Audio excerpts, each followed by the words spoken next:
নমস্কার।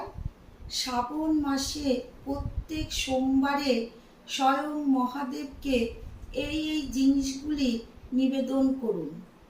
প্রথম সোমবারে বাবাকে নিখুঁত আতপ চাল, কাঁচা দুধ, গরুর কাঁচা দুধ, চিনি নিবেদন করুন।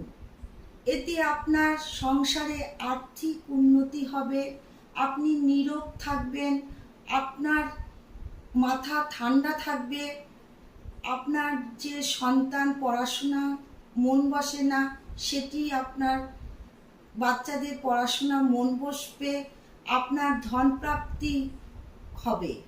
এই জিনিসগুলি বাবাকে ভক্তিভাবে অর্পণ করুন, দেখবেন আপনি ভালো থাকবেন।